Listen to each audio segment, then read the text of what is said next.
What is up, guys? In today's video, I'm going to be talking about the NPCs that are worth knowing about in Fortnite Chapter 6 Season 4. As always, if you guys do enjoy this video, find it helpful, informative, or interesting, remember to give it a like, subscribe if you'd like to see more, and comment down below if you've been using any of the hired NPCs this season. And that is going to be one change this season I feel like has, compared to a lot of recent seasons, is the only really relevant NPCs are the specialist AI. Typically, we have AI around the map, or NPCs around the map that sell high rarity items or high value items sometimes. Like last season, Hope sold like the pump shotgun and then eventually the exotic shotguns as well. We don't really have anything like that this season. Most of the NPCs just sell like rift service and patch up. But we do have the OXR shops around the map that kind of like replace and make up for some of the NPCs that would sell high rarity weapons. So we do have each of the 4 specialists returning this season, with the supply specialist, the medic, scout specialist, and then heavy specialist as well. And you can find these around the map. The first is going to be Peely, which is the supply specialist, and he's actually where pumped power used to be. One of the interesting things with the NPCs this season is that instead of paying gold to hire them, you actually have to free them from like these orange pods. You just have to go up and open the orange pod and then free the NPC from it. And then once you do that, you'll actually be able to hire them for free. So you don't actually pay gold for the NPCs this season. You just basically have to go up and talk to it. It's not hard at all to free it from the pod and then kill the bugs around it. But the Peely supply specialist is at where pumped power used to be, as I said. And he will periodically supply you and drop ammo and then also some utility items. And typically this is one of the most sought after NPCs in the game, because these supply specialists can actually drop shockwaves. If you hold shockwaves out when it's time for the NPC to resupply you, they actually will give you a stack of 3 shockwaves. And when we have shockwaves as the main mobility item, being able to just have something follow you around that gives you them at will is incredibly overpowered. And with how this season was initially going, I would say that this NPC is like very high value and very much worth getting. But since the shockwave hammer was introduced, I feel like it's not like shockwaves are irrelevant, but it's easier to accumulate a lot of them and not really have to worry about it as much, because you can have the hammer as well. Ever since the hammer was added, I've been carrying the hammer and shockwave grenades, and being able to do so, you conserve a lot of shockwaves throughout the course of the game, because obviously the hammer recharges over time. So you can use it in a lot of situations and, you know, save your shockwaves.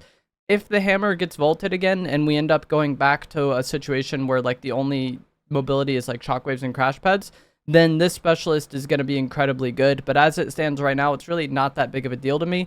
The hammer coming in, I feel like, just completely changed the value of this NPC, but it still can be good. And if you just hate the hammer for whatever reason, having an NPC that gives you shockwaves is great.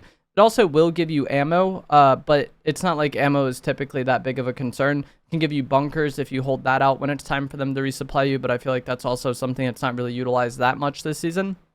The main thing is going to be shockwaves, and typically they will give you the item or ammo for the item that you're holding out at the time. So if you want shockwaves, you got to hold them out. If you want AR ammo, you got to hold your AR out when it's time for it to resupply you, and then you should be good to go. The Cuddle Team leader is going to be the medic specialist, and this NPC is west of the hive near a gas station. Again, all you have to do is free her from the orange pod, and then she will periodically splash you and heal you. And this is obviously something that's very good, because you just conserve heals throughout the course of the game.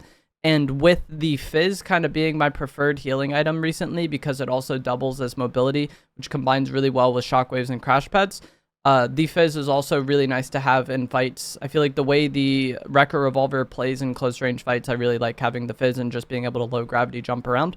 So having this specialist heal me and let me like conserve my Fizz throughout the course of the game and kind of save it more for those mobility situations is really nice. I'm not sure if this NPC was nerfed though, or if I just got unlucky, because in the past, the medic specialist would kind of splash you twice, healing you for 40. Every time it's able to heal you, like there's a cooldown with the effect that all these NPCs have. For whatever reason, when I hired her so far this season, she was only splashing me once, which is like, doesn't hurt to get healed for 20, but it's like not as big of a deal as being healed for 40, you know? So I don't know if I just got unlucky, or, you know, Fortnite is a weird game sometimes. But from my experience this season, she was only splashing me once, which definitely hurts the value of this NPC. The best one, I think, is going to be the Triggerfish Scout Specialist. you can find him in the bug area next to the mid-map gas station, and this NPC will periodically scan the area and mark enemies nearby, similar to what the flare gun does if you shoot it, or the scout scanner item we had last season. It's just that in NPC form, and you don't conserve an inventory slot for it. And with it being free to hire this season, it's, you know, basically free value, and it's in the middle of the map, so it's not really something you have to play around as much. Kind of regardless of where you land, you're probably going to visit this area at some point during the course of the game anyway. So I think the Triggerfish Scout Specialist is the best this season. Typically for me, I think the Scout or the Supply are the best. And as I touched on with the Supply not being as good this season, I think that makes Triggerfish far and away the best NPC. Scanning the area, marking enemies, you'll never know, you know, if there's some player that you would have never expected to be hiding in a house or a bush near you that doesn't get timing on you because the NPC scanned. Like the other ones, this effect just works on a cooldown though, so, you know, it'll just scan periodically throughout the course of the game, but those times where it helps you, it's going to really help you. The final one is going to be the Heavy Specialist, Meowscles NPC, and he is at the bug area north of Ranger's Ruin. This one will periodically throw grenades, and this one is like kind of always been my least favorite. I feel like the grenades rarely hit. We had Brutus earlier on in Chapter 6, who was like an incredibly OP heavy specialist, but this Meowscles one is just more back to normal. And so if you want, you know, some sort of chaos to be created in a fight, then the Meowscles NPC could do that. But I've always kind of felt like the heavy specialist is the worst. And when this NPC is eliminated, they will actually drop grenades on their body. And this can sometimes grief you if you're in kind of a stalemate ranged fight with an enemy and they kind of just eliminate your NPC while it's standing next to you and it dropped grenade. You kind of get forced out or just take the grenade damage. It could destroy your cover. So I've never really cared too much for the heavy specialist. The final NPC we're going to talk about is going to be the Champion Surf Witch. She isn't actually a specialist, but she can be found at Shogun Solitude, and she will sell shockwaves. Again, in the past, NPCs that sell shockwaves have been of really high value because you can top off on them and just guarantee that you get a full stack.